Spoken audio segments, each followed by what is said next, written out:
नमस्कार दोस्तों, YouTube channel N universe 22 में आपका स्वागत है। आज हम इस वीडियो में आपके साथ डिस्कस करेंगे स्पेशल कास्टिंग टेक्निक जिसका नाम है सेमी सेंट्रीफ्यूगल कास्टिंग।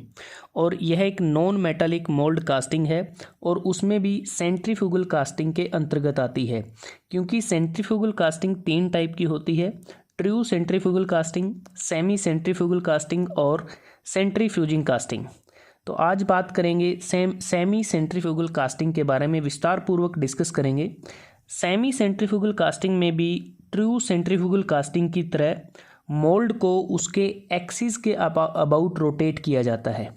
लेकिन अगर हम बात करें कि ट्रू सेंट्रीफ्यूगल कास्टिंग टेक्निक में हम सिंपल पाइप ही बना सकते हैं, लेकिन जो सेमी सेंट्रीफ्यूगल कास्टिंग है इसका प्रयोग हम जो लार्ज साइज़ के एक्सिस सिमेट्रिकल ऑब्जेक्ट जैसे गियर ब्लैंक, फ्लाई व्हील, पुली इत्यादि बनाने के लिए इसका प्रयोग किया जाता है। तो बात करते हैं कि ये प्रोसेस कैसी की जाती है।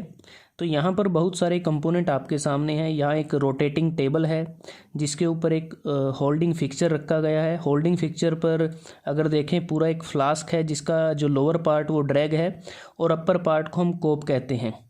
और ये जो मोल्ड है जिसमें मोल्टन मेटल को फिल किया जाता है और एक सेंट्रल कोर इसमें लगाया गया है और ये पोरिंग बेसिन है जहाँ पर मेटल को पोर किया जाता है। और ये एक फीडर रेजरवायर है और एक स्ट्रेनर कोर यहाँ पर लगा हुआ है। तो इसमें क्या होता है कि जो मोल्ड होता है उसको हम हॉरिजॉन्टली रखते हैं और उसका जो वर्टिकल एक्सिस के अलोंग उसको रोटेट किया जाता है, बिल्कुल उसी तरह जैसा हम सेंट्रीफ्यूगल कास्टिंग में मोल्ड को रोटेट करते हैं। और इसमें जो सेंट्रल कोर या हब को हम सेंटर में इंसर्ट करते हैं, जिसका प्रयोग होलो सेक्शन बनाने के लिए किया जाता है। मतलब कि जो हब या जो सेंट्रल कोर है इसका प्रयोग सेंट्रल कैविटी या फिर व्हील हब को बनाने के लिए करते हैं।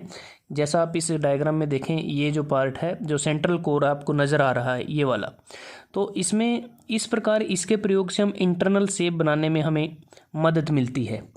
अब बात करते हैं कि जो सेमी सेंट्रीफ्यूगल कास्टिंग है नॉर्मली इसको वर्टिकल मशीन के द्वारा ही इसको बनाया जाता है और मोल्ड कैविटी को इस तरह से अरेंज करते हैं कि मोल्ड कैविटी का जो सेंट्रल एक्सिस है वो वर्टिकल हो और रोटेशन एक्सिस के वो कंसेंट्रिक हो, इसका ध्यान रखा जाता है।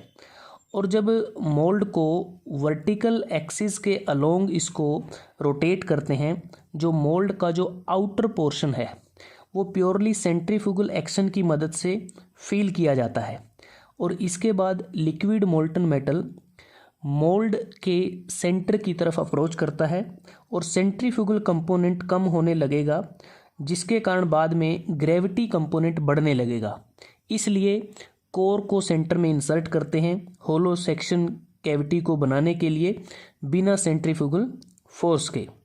क्योंकि शुरुआत में क्या हुआ, जब हमने इसको रोटेशन देने से क्या हुआ कि जो प्योरली सेंट्रीफ्यूगल एक्शन हुआ उसकी मदद से क्या हुआ कि जो आउटर पोर्शन था मोल्ड का वो फिल हो जाएगा और उसके बाद क्या होगा कि सेंट्रीफ्यूगल कंपोनेंट कम होने लगेगा और ग्रेविटी कंपोनेंट बढ़ने लगेगा, जिसके कारण जो मटेरियल होगा वो हमारे सेंट्रल कोर की तरफ भी आएगा बिना किसी सेंट्रीफ्यूगल फोर्स के।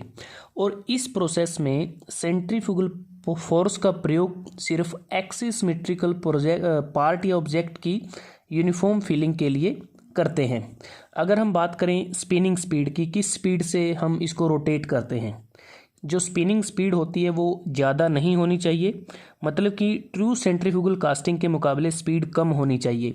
एक जो लीनियर स्पीड है वो 180 से 200 माइल्स पर मिनट के बीच कास्टिंग के आउटर एज पर रिकमेंड की जाती है। और जो डायरेक्शनल सॉलिडिफिकेशन को प्राप्त करने के लिए हमें प्रॉपर गेटिंग सिस्टम हम यूज़ करेंगे और इसमें हम पैडिंग भी कर सकते हैं और साथ में सिलेक्टिव चिलिंग का भी प्रयोग कर सकते हैं, तभी हमें डायरेक्शनल सॉलिडिफिकेशन मिल सकती है। उसके बाद अगर हम बात करें जो सेमी सेंट्रीफ्यूगल कास्टिंग होती है, इसमें हम उन कंपोनेंट को बना सकते हैं जो कॉम्प्लिकेटेड शेप के होते हैं, जिन्हें हम ट्रू सेंट्रीफ्यूगल कास्टिंग प्रोसेस के द्वारा नहीं बना सकते। और इस प्रोसेस में अगर हम नंबर ऑफ मोल्ड को एक दूसरे के ऊपर स्टैक कर दें, कि एक मोल्ड के ऊपर दूसरा मोल्ड हम रख दें, तो हम एक कॉमन जो सेंट्रल जो स्प्रू होगा हमारा, उसके माध्यम से उसको फील किया जा सकता है मोल्टन मेटल के द्वारा, और जिससे एक समय में बहुत सारी कास्टिंग को प्रोड्यूस किया जा सकता है, जिससे हमारा प्रोडक्शन बढ़ जाएगा। तो अब बात करते हैं कि सेमी सेंट्रीफ्यूगल कास्टिंग के कुछ एडवांटेज भी हैं, कुछ डिसएडवांटेज भी हैं, और इसकी क्या क्या एप्लीकेशन है। अगर हम एडवांटेज की बात करें तो इसमें जो कास्टिंग की जो एक्सट्रीमिटीज़ होती है, वहाँ पर हमें प्योरिटी और डेंसिटी दोनों ही मिलती हैं। और साथ में अगर हमें इस प्रोसेस के दौरान कोई पुअर स्ट्रक्चर मिल जाता है at the centre of the casting, तो उसको हम आसानी से मशीन कर सकते हैं, क्योंकि अगर वहाँ पर कोई भी ऑब्जेक्शनेबल हुआ तो उसको आसानी से मशीन किया जा सकता है।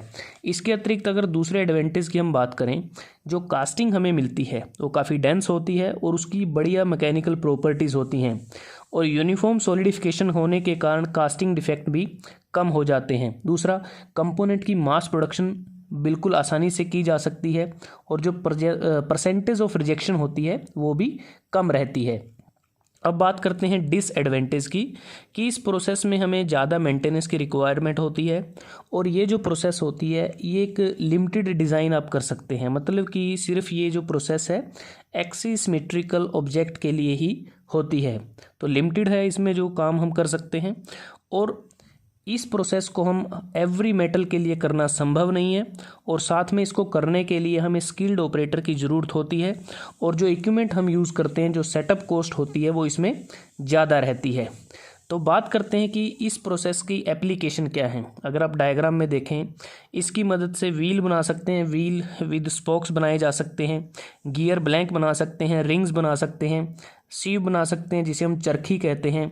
इसके अतिरिक्त स्टील रेल रोड व्हील बनाए जा सकते हैं, फ्लाई व्हील बनाया जा सकता है, पुली को बनाया जा सकता है। तो बहुत सारी एप्लीकेशंस हैं, मतलब कि वो सभी ऑब्जेक्ट इसकी मदद से बनाए जा सकते हैं जो एक्सिसिमेट्रिकल ऑब्जेक्ट होते हैं। तो दोस्तों, आज हमने इस वीडियो में आपके साथ डिस्कस किया सेमी सेंट्रीफ्यूगल कास्टिंग प्रोसेस के बारे में। अगर वीडियो आपको अच्छा लगा, आप इसको लाइक कर सकते हैं, शेयर कर सकते हैं अपने दोस्तों के साथ, स्टूडेंट्स के साथ, और NUniverse22 को सब्सक्राइब करना ना भूलें। जल्दी हाजिर होते हैं एक नई वीडियो के साथ, तब तक के लिए धन्यवाद। आपका दिन शुभ रहे।